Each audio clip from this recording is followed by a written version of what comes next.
ओम गण गणपतये नमो नमः। श्रीमद्भागवत महापुराण पंचम स्कंद अतः षोडशो अध्याय 16वां अध्याय भुवन कोश का वर्णन। राजोवाच उक्त स्तवया भूमंडलयाम विशेषो यवदादित्य स्थपति यत्र चासो ज्योतिषांग गणेश चंद्रमा वासा दृश्यते।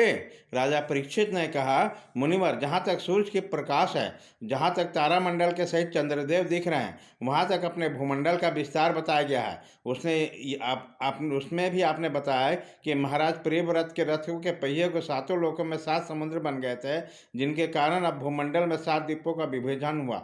अतः भगवान, अब मैं इन सबका परिमाण और लक्षणों के सहित पूरा विवरण जानना चाहता हूँ, क्योंकि जो मन भगवान के इस गुणमय स्थूल विग्रह में लग सकता है, उसी का उनमें वसुदेव संज्ञक स्वयं प्रकाश निर्गुण ब्रह्म रूप सूक्ष्मतम स्वरूप में भी लगना संभव है। अतः गुरुवर, इस विषय का विशद रूप से वर्णन करने की कृपा कीजिए। श्री सुखदेव जी बोलते हैं, महाराज, भगवान के माया के गुणों का इतना विस्तार है कि यदि कोई पुरुष देवताओं के समान आयु पाले तो भी मन या वाणी से इसका अंत नहीं पा सकता।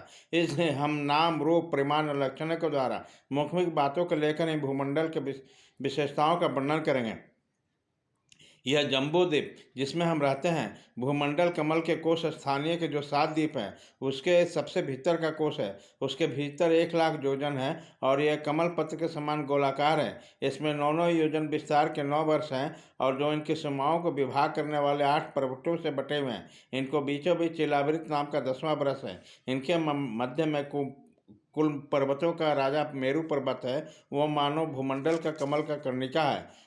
वह ऊपर से नीचे तक सारा का सारा स्वर्णमय है और 1,00,000 योजन ऊंचा है। उसका विस्तार शिखर पर 32,000 और तलहटी में 16,000 योजन है तथा 16,000 योजन ही वह भूमि के भीतर घुसा हुआ है, अर्थात भूमि के बाहर उसका ऊंचाई 84,000 योजन है। इलावृत वर्ष क्रमशः उत्तर नील, श्वेत और श्रृंगवान नामक 3 पर्वत हैं, जो रम्य, हिरण्मय और कुरु नाम के वर्षों की सीमा को बांधते हैं। इनके पूर्व से पश्चिम तक खारे पानी के समुद्र में फैले हुए हैं। इसमें प्रत्येक की चौड़ाई 2,000 योजन है तथा लंबाई में पहले की अपेक्षा पिछला क्रमशः 10 कुछ अधिक कम है। चौड़ाई और ऊंचाई तो सभी के समान है। इस प्रकार इलावृत के दक्षिण की ओर एक के बाद निषेध, हेमकूट और हिमालय नाम के 3 पर्वत हैं।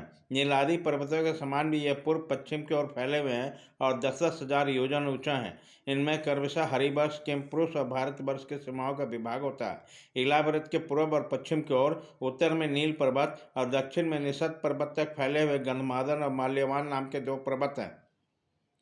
इनकी चौड़ाई 2-2 हजार योजन है। यह भद्रास एवं केतुपाल नामक 2 वर्षों की सीमा निश्चित करते हैं। इसके सिवा मंदर, मेरुमंदर, सुपार्श और कुमुद, ये 4-10 हजार योजन ऊंचे और उतने ही चौड़े पर्वत मेरु पर्वत की आधारभूता ध्वनियों के समान बने हुए हैं। इन चारों को ऊपर ध्वजाओं के समान क्रमशः आम, जामुन, कदम और बड़ के 4 पेड़ हैं। इनमें से प्रत्येक 1100 योजन ऊंचा है और इतना ही उनको शाखाओं का विस्तार है। इनकी मोटाई 100 योजन है। भरत श्रेष्ठ, इन पर्वतों पर 4 सरोवर भी हैं, जो क्रमशः दूध, मधु, ईख के रस और मीठे जल से भरे हुए हैं। इनके सेवन करने वाले यक्ष, किन्नर आदि उपदेवों के स्वभाव से योग सिद्धियाँ प्राप्त होती है। इन पर क्रमशः नंदन, चैत्र, वैभ्राजक और सर्वतोभद्र नामक 4 दिव्य उपवन भी हैं। और इसके प्रधान देवगण अनेक सुर सुंदरियों के नायक बनकर साथ साथ विहार करते हैं। उसी समय गंधर्व आदि उपदेवगण इनकी महिमा का बखान करते हैं। मंदराचल की गोद में जो 1100 योजन ऊंचा देवताओं का आम वृक्ष है, उसमें गिरी शिखर के समान बड़े बड़े और अमृत के समान स्वादिष्ट फल गिरते हैं। वे जब फटते हैं तब उनको बड़ा सुगंधित और मीठा मीठा लाल रस बहने लगता है। वही अरुणा नाम की नदी में परिणत होता है। यह नदी मंदराचल के शिखर से गिरकर अपने जल से इलावृत वर्षों के पूर्वी भाग को सींचती है। श्री पार्वती जी की अनुचरी यक्ष पत्नियां इस जल का सेवन करती है। इसमें इनके अंगों से ऐसी सुगंध निकलती है, उन्हें स्पर्श करके बहने वाले वायु उनके चारों ओर 10-10 योजन तक देश को सुगंध से भर देती है। इसी प्रकार जामुन के वृक्ष से हाथी के समान बहुत बड़े बड़े प्राय बिना कुटले के फल गिरते हैं। बहुत ऊंचे से गिरने के कारण वो फट जाते हैं। उसके रस से जम्बू नामक नदी प्रकट होती है, जो मेरु मंदर पर्वत के 10,000 योजन ऊंचे शिखर से भी गिरकर इलाव्रत के दक्षिण भूभाग को सिंचती है। जब नदी के किनारे की मिट्टी उस रस से भोग कर जब वायु और सूर्य के संयोग से सूख जाती है, तब वही देवलोक को विभूषित करने वाला जाम्बूनद नामक सोना बन जाती है। इसे देवता गंधर्व आदि अपनी तरुणी स्त्रियों के सहित मुकुट, कंकन और करधनी आदि आभूषणों के रूप में धारण करते हैं। सुपार्श पर्वतों पर जो विशाल कंदम वृक्ष हैं, उनकी 5 कटोरों से मधु की 5 धाराएं निकलती हैं। उनकी मोटाई 5 पुर से जितनी है। यह सुपर्श शिखर से गिरकर इलाव्रत के पश्चिम भाग को अपनी सुगंध से सुवासित करती है। जो लोग इनका मधुपान करते हैं, उनके मुख से निकली हुई वायु अपने चारों ओर 100 योजन तक इनकी महक फैला देते हैं। इस प्रकार कुमुद पर्वत पर जो सतबलमा नामक बत वृक्ष है, उसके जटाओं से नीचे और बहने वाले अनेक नद निकलते हैं। वे सब इच्छा अनुसार भोग देने वाले हैं। उनमें दूध, दही, मधु, घृत, गुड़, वर्ण, वस्त्र, सैया, आसन और आभूषण आदि सभी पदार्थ मिल सकते हैं।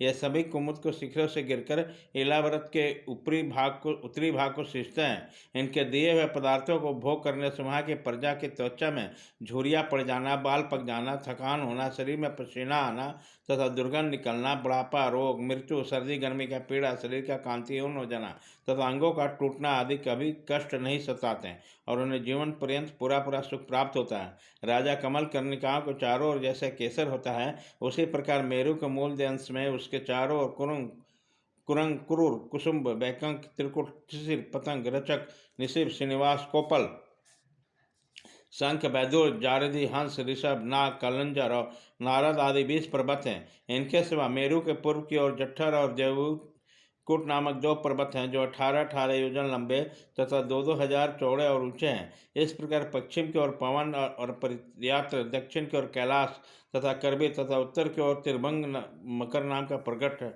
पर्वत है। इन 8 पहाड़ियों से चारों ओर घिरा हुआ स्वर्णगिरी मेरु अग्नि के समान जगमगाता रहता है। कहते हैं मेरु के शिखर पर बीचों बीच भगवान ब्रह्मा जी के स्वर्णमय पुरी है, जो आकार में समचौरस और करोड़ योजन विस्तार वाली है।